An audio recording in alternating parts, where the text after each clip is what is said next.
In the opening scene, Molly Foreman, a former drama teacher and recently widowed, feels reluctant to leave the house she and her late husband Greg built to go elsewhere. Her friend Cass tries telling her to at least move out on a girls' trip for some time if she doesn't want to sell the house. Cass is concerned about her friend's happiness and is quite certain Greg would want that too. Later in the evening, Molly sits in the living room staring at all the Christmas decorations in the house, as she reminisces on the memories she shared with her late husband right there in their home, which now feels like an empty house. A call comes in from her daughter Christine. She picks up the call excitedly requesting for Christine and her family to come over for the Christmas holidays a week earlier, instead of 2 days before Christmas. Unfortunately, the plan has changed. Molly feels downcast hearing that her daughter and son-in-law Steve will not be coming over for Christmas. It has been a tradition for everyone to come over and spend the holiday season with her, but this time it seems it'll be quite different. Christine explains to her mother that her husband just got this new job and he has to work through the festive period. Steve speaks to Molly and requests that she come over for the holiday as the change of environment might be fun for her during this period. To Christine's delight, her mother finally agrees to come spend the Christmas holiday with them in New Hampshire. But Molly drops her phone immediately. Everything seems to be changing because her husband is no more, and the thought of it saddens her. The next day, Molly's mood has lightened up and she embarks on the trip to New Hampshire. On arriving at the airport, she calls Christine to inform her that she's in town and she got her father's Christmas star. Christine quickly gets her daughter into the car and she hurries out to meet her mother. At the airport, Molly walks to a candy stand to grab the last saltwater taffy for her granddaughter Tofino. Coincidentally, another purchaser grabs it at the same time. Both of them refuse to let go as they are bent on purchasing the item for someone they care about. Unrelenting, Molly grabs the box of saltwater taffy from the man and gives him something else for his friend. He accepts it and introduces himself as Hank Marshall. The duo starts chatting and he pays for the candies, making Molly wonder why he would buy candies for a perfect stranger. He reminds her they are in a festive season and it's okay to do that. She watches him with a smile on her face as he departs. Eventually, Christine brings her mother home from the airport. She reveals that she's going to try out some new flavor for her taffy experiment, share it with her neighbors, and eventually sell it at the Christmas fair. Christine imagines her taffy would make her so popular that she will end up opening a shop and then they will be rich. Molly finds it ridiculous and hopes it won't turn out like her candle-making experiment. She giggles as her mom teases her and admits that she's not a perfect mother like her mom. She recounts all the amazing things Molly did as a mom while she was growing up, ranging from sewing her Halloween costumes, cooking meals from scratch, and many more. Molly laughs heartily as she remembers some of those occasions. She offers to teach Christine how to do all of those activities for Tofino. Steve enters the house, interrupting the mother and daughter discussion. Tofino jumps up in excitement to welcome her dad. Molly welcomes her son-in-law and congratulates him on his new job. Steve feels happy to have Molly around for the holiday, but she insists on doing everything she does back in her home. He laughs, reminding her that she's in their home to enjoy the holidays and not work herself out. The next day, Christine gets ready to go drop off Tofino at school when she notices her mother doing some work. She reminds Molly to do as Steve said instead of working herself out. So, she decides to listen to her daughter. She sits and tries to relax, but she finds it difficult to just leave the house, which is littered with clothes and toys. So she gets up from the seat, drops the magazine she's holding, and begins to arrange the house. Christine comes back, only to see her mother decorating the Christmas tree, and she's even more surprised to hear her mother list out all the chores she has done while she's away. She urges her to let go and allow her to take care of the house, including her mother, but Molly is determined to let that happen when the Hollywood actor Brad Pitt comes to his senses and realizes that women are like fine wine and their flavors mature with age. Christine shakes her head in unbelief, wondering what's gotten into her mother. She realizes the old lady is never going to listen, so she insists that she head back out with her. A few minutes later, they arrive at the theater and Molly insists on having a look around, while Christine drops off Tofino in her art class. Meanwhile, Hank recognizes the lady he met at the airport. So, he walks up to Molly, who is strolling around the theater complex. She is glad she gets to see him again, as she intends to give back his change from the candy shop. She won't want him to think she's stealing his money. Hank is surprised, but he collects the money from her. Then, Christine calls her to inform her that she might be taking some extra time since her daughter wants her to be with her in the classroom. After the call, she bids Hank bye and walks away, leaving him admiring her from where he's standing. As Molly walks around, a woman putting on the same sweater as her runs towards her, screaming twinsies. She introduces herself as Bunny. Molly compliments her taste in clothing materials. The ladies get talking and Molly confesses how much she loves Christine, who has been so helpful in organizing all of the town's events. She drags Molly along to introduce her to the other ladies, Ayako and Liana, who are spouses. Bunny introduces their little team as the Christmas Cookies because they run most of the things around. The ladies are excited to hear Molly talk about what she used to do before she retired. So, they inform her that they need a director for the town's Christmas pageant because one of the things they plan includes the Christmas play. Molly, however, turns them down, stating that she's only in town for her daughter and her family. Fortunately, Christine shows up and the ladies plead with her to talk her mother into being the director they need. Christine knows that her mother loves directing plays, so she urges Molly to do it as it is for the greater good, instead of reorganizing the garage which might make Steve divorce her. Molly finally accepts to do the job against her will. The ladies cheer in excitement and begin to make plans for the Christmas play, which is the center's biggest fundraiser. They share the importance of the event and agree for an audition to be made immediately so they can choose actors and actresses for the play. The ladies have someone in mind who they wish to play the role of Santa, but then they aren't sure he would oblige them. So, they ask Molly to speak with him since she's the director now. Guess what? They point Molly to Hank, who is walking in their direction. Bunny introduces him as the guy whom they want to play the role of Santa. However, he turns down their offer as soon as they mention it to him. The ladies feel sad about it, but Molly assures them they will find someone to fill up the role at the audition. They all attend the audition later in the day, and the people coming up on stage are absolutely nothing like they need. Molly excuses herself to go grab a coffee to ease her off. Then, she sees Hank not too far off and she decides to go join him. He is surprised to see her and thinks she might be stalking him now. Knowing the difficulties they are facing in casting, she carefully brings up the topic of him acting in the Christmas play. He refuses to help them out, even if they find someone to play the role or not. Molly tries all her schemes until she's able to get him to take the role. He agrees to take part in the play only for 20 boxes of taffy. She accepts the deal and informs him that they will be meeting by noon the next day for rehearsals. She joyfully gets back to inform the other women. The next day, Christine is in the kitchen preparing for breakfast when Molly joins her. Christine expresses her concern for her mother, especially after her father's passing, and advises her to have more fun because she deserves better if not the best. Later in the day, Molly addresses her cast for the play. Hank questions his role because it sounds too boring, and suggests that they spice the play up a little, but Molly refuses. She insists they keep the traditions of Christmas instead of adding unnecessary stories to it. After the rehearsals, Hank catches up with Molly. She teases him on his poor acting skills and invites him for coffee the next day so they can discuss more on the play. He hopes she will be able to help him connect with his inner Santa. The next day, Hank and Molly meet up at a coffee shop. She looks around the shop, admiring the beautiful pieces of artwork on display on a shelf. Hank reveals that he made them. He talks about some other things he worked on when he was traveling around the world some years back. Molly is eager to hear stories of his travels, as she had always wanted to visit a place like Egypt with all its rich history and culture, but the right time never came. The waitress comes to take their orders and Hank introduces Molly to the lady. He continues telling Molly about his exciting explorations as a journalist before he retired and settled down in Abbott Town. He wants to know more about Molly as he finds her interesting. She shares her life story up until her husband was diagnosed with Parkinson's and he passed 2 years ago. The both of them realize that they share the same loss, as Hank equally lost his wife some years back. He asks for one of the things she has always wanted to do but never had the opportunity to, and to his surprise, Molly desires to ride a bike. Hank volunteers his motorcycle for her experiment, so he gets in the back seat and coaches her on how to ride the bike. She picks up quite fast even though she struggles to control her speed. Soon they get flagged down by a cop for driving without a motorcycle license. The cop gives her a warning and advises her to get a license. Christine arrives at the scene and is surprised to hear that her mother rode a motorcycle. Hank takes the blame for it. Christine is still in disbelief as she tries to understand why her mother will take the risk of riding a motorcycle, knowing fully well that it's something she hasn't done before. In the evening, Christine and her family gather in the sitting room chatting. Steve asks about Molly's director role and he teases her about her new boyfriend. This gets Molly laughing as she tries to explain that Hank is not a boyfriend to her. However, Christine points out that it's fine if her relationship with Hank becomes more than a friend someday. The next day, while the ladies are in the kitchen, Tofino watches as her mother tries to convince grandmother to taste her bacon cheeseburger taffy which she just prepared. She signals her granny not to taste it, but Molly doesn't have a choice because she doesn't want to make Christine feel bad. So, she takes a bite, and is feared the taffy tastes gross. Tofino hands her a wipe to spit it out, reminding Molly that she warned her.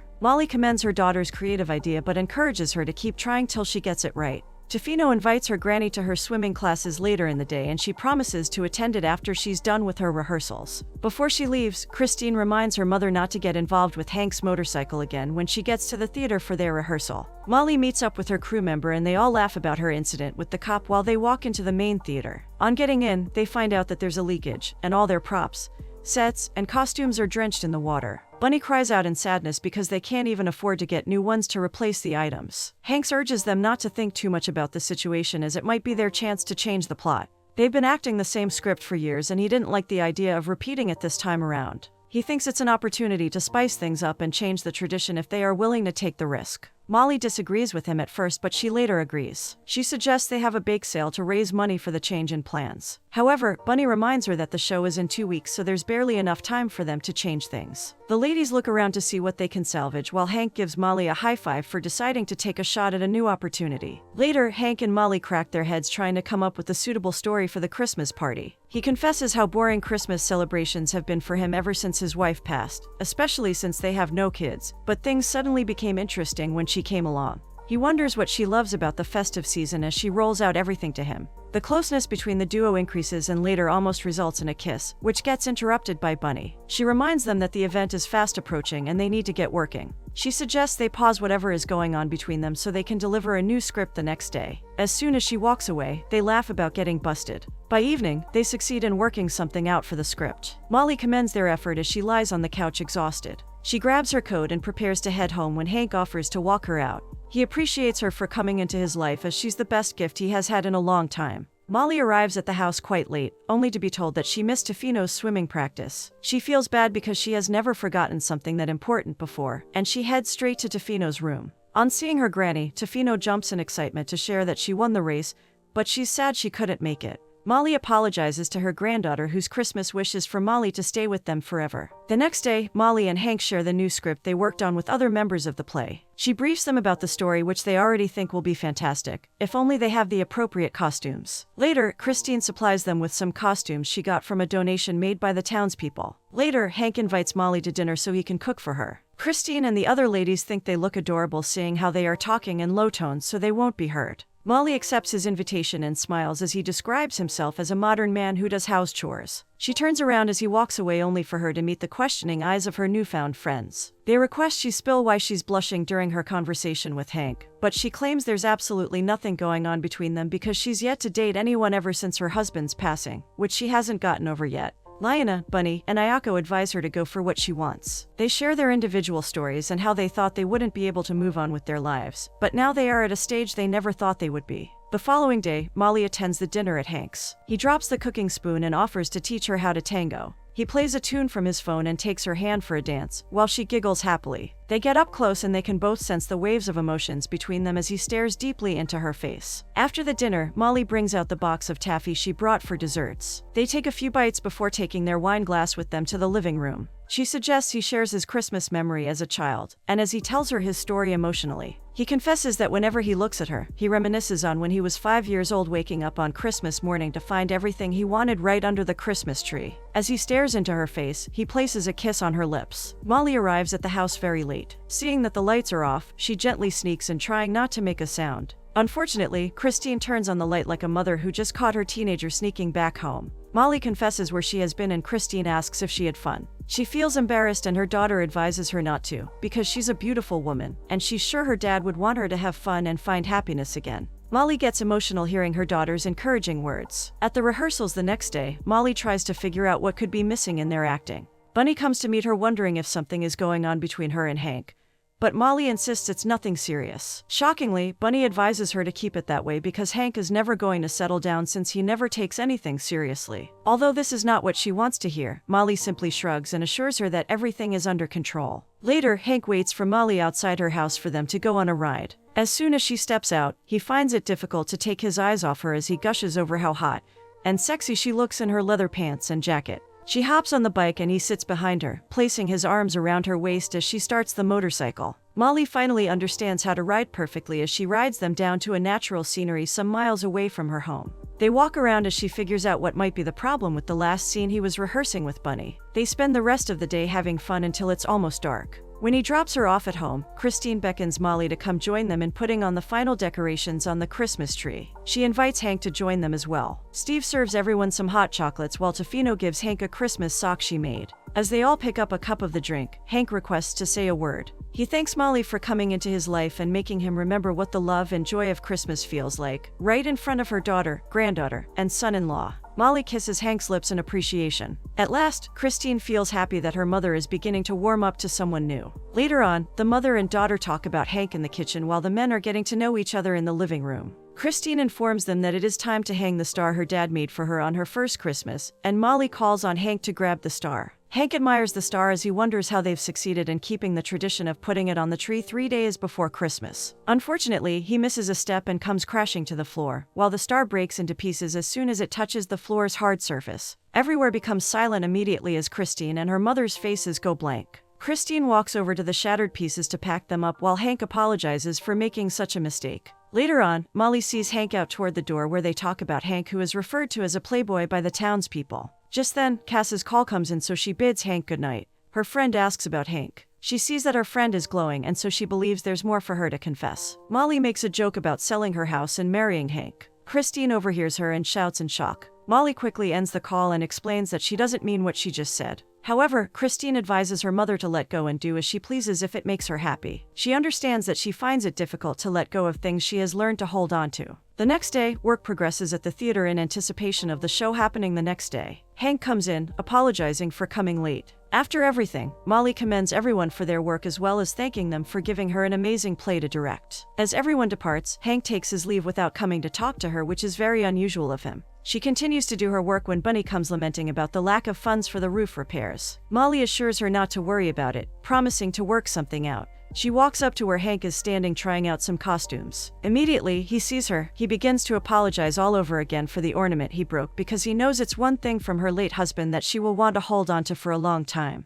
Molly urges him to forget about it as she's learning to let go of things, to enable her to embrace new things, just like her daughter advises her to. Hank feels relief and he invites her to his place in the evening to come help him out in wrapping up some personal stories he's working on. Molly honors his invitation, and to her surprise, Hank talks about their story from when they first met. He pleads with her to stay back in Abbott and promises to take her to every place she wants to go if she lets him be a part of her life. She feels emotional, but alas, she's not fully ready to welcome someone new into the place Greg once occupied. So, she runs off apologizing to him. Molly gets back home to see Christine on the couch doing some research for her Christmas taffy. She tastes some, and this time, the taste is nice. She compliments her daughter's persistence towards success. The mother and daughter soon start talking about Hank's request, and Christine is surprised her mother turned him down. She advises her mom to open up her heart to new people using experience. When Molly gets into her room, she sends a message to Hank. She waits for some minutes for a reply from him, but none seems like it'll be coming until she sleeps. The next day is the town's Christmas party, and Molly hasn't received a reply from Hank yet.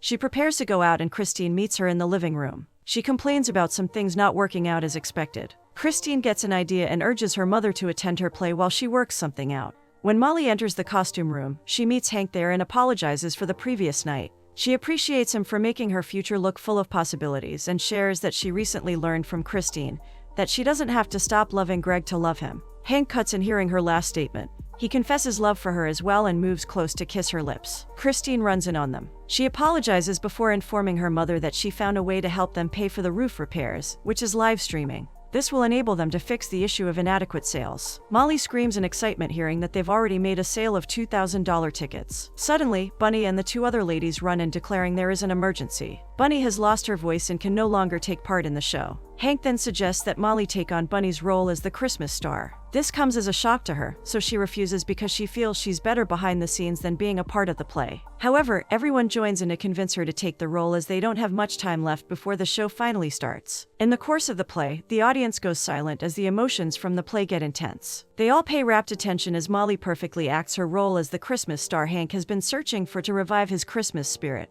Everyone applauds the act as it comes to an end. As soon as the curtains close, Hank commends Molly's act and she grabs him for a kiss. Unknown to them, the curtain reopens and the loud cheer from the audience brings them back to reality. She is in love again and doesn't mind. So, she grabs him for another kiss. On Christmas Day, while Molly sits with her family, she tells her granddaughter the tale she looks forward to regarding her journey to go see the world. She promises to bring back presents for her, and Hank suddenly remembers he has something for her. He brings out a box and hands it to her. Molly gasped in surprise at seeing the star he broke looking fixed and even more beautiful than it was before. Hank got the idea to fix it when she spoke about taking old pieces and making something new out of them. He then reached out to Christine for the broken pieces of the star, and that's how the new one came about. Molly feels so excited and asks Christine to do them the honors of putting it on the Christmas tree. She grabs her family for a Christmas hug and then moves to wish Hank a Merry Christmas as well as adding a kiss to his embrace.